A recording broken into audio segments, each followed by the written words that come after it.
சிம்மராசிக்காரங்களுக்கு குரு பயிற்சிக்கு பிறகு வேலை அப்படிங்கிற விஷயம் அமையறதுக்கான வாய்ப்புகள் நிறைய இருக்கு. ஏன்னா சிம்மராசிக்காரங்களுக்கு நிறைய பேத்துக்கு வேலை இல்லாம இருக்கு. இல்லைன்னா படிச்சதுக்கு ஏத்த வேலை இல்ல. நினைச்ச வேலை கிடைக்கல அப்படிங்கிற மாதிரியான நிறைய சிக்கல்கள் இருக்கு. அதெல்லாம் கிடைக்க போகுது. ஏன் அப்படின்னா, இப்போ 12ஆம் இடத்துல இருக்கக்கூடிய குரு வந்து செலவு குடுப்பாரு அப்படின்னா, அதுக்கேத்த வருமானத்தையும் குடுப்பாரு. அதுல தான் நம்ம வந்து ரொம்ப கவனமா இருக்கணும். செலவு மட்டுமே குடுத்துட்டே இருந்தா நீங்க என்ன ஆகுறது? இல்லையா? இப்போ வருமானம் வரும். அந்த வருமானத்துக்கு தக்கன செலவு இருக்கும். இதுதான் அடிப்படையான ரூல்ஸே.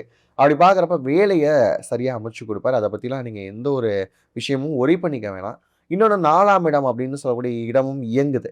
4ஆம் இடம் அப்படிங்கிற விஷயம் என்னது? நமக்கு வண்டி, வாகனம், மண், பொருள் எல்லாமே வாங்கக்கூடிய யோகம். இப்போ வாங்கக்கூடிய யோகம் வருது அப்படின்னா, உங்களுக்கு இன்வெஸ்ட்மென்ட் சைட்ல இருந்து ரிட்டர்ன்ஸ் வரப்போகுதுன்னு அர்த்தம். வேலைகளுக்கான முயற்சிகள்ல இருக்கிறவங்களுக்கு நல்ல வேலை கிடைக்க போகுதுன்னு அர்த்தம். இன்னும் ஒரு சில பேர் வந்து வெளிநாட்டு வாய்ப்புகளுக்காக ஏங்கிக்கிட்டு இருப்பாங்க. வெளிநாடு போகலாமா? இப்ப இருக்கக்கூடிய சிட்யூவேஷன் வார் இந்த கண்டிஷன்ல வந்து நான் வெளிநாடுக்கு போனா சரியா வருமா? அப்படின்னு கேட்பாங்க. அவங்க மட்டும் ஆஃப்டர் நவம்பர், டிசம்பருக்கு மேல இந்த முயற்சிகள் பண்ணா நல்லாயிருக்கும். இல்ல ஒரு கம்பெனில இருந்து இன்னொரு கம்பெனி மாறணும்னு நெனைக்கிறேன்.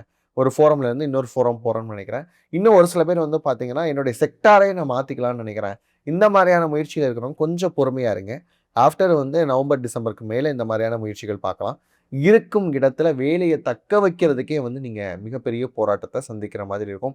ஏன்னா, இது நாள் வரைக்கும் நீங்க இருந்த அந்த சிம்ம கர்ஜனை அப்படிங்கிறது கொஞ்ச நாளாவே காணோம். சுத்தமாவே இல்ல. அப்படி இருக்கிறப்ப நீங்க இருக்கீங்களா? நீங்க சரியா தான் வேலை பார்க்குறீங்களாங்கிற மாதிரியான விஷயங்கள் வந்து எல்லாருக்கும் டவுட்டா வந்து நிக்கும். "நீ என்ன பெருசா வேலை பார்த்துட்ட?" அப்படின்னு உங்க முகத்துக்கு நேரா கேட்கக்கூடிய காலகட்டமாக இது இருக்கிறதுனால, வேலை வாய்ப்பை தக்க வைப்பதில் சிம்மம் ரொம்பவுமே கவனமா இருக்கணும். நவம்பர், டிசம்பருக்கு மேல வந்து பார்த்தீங்கன்னா, இதுல வந்து சிறிய மாற்றங்கள் இருக்கும். அதனால எதையும் பெருசா போட்டு குழப்பிக்காம இருந்தா சரியா இருக்கும்.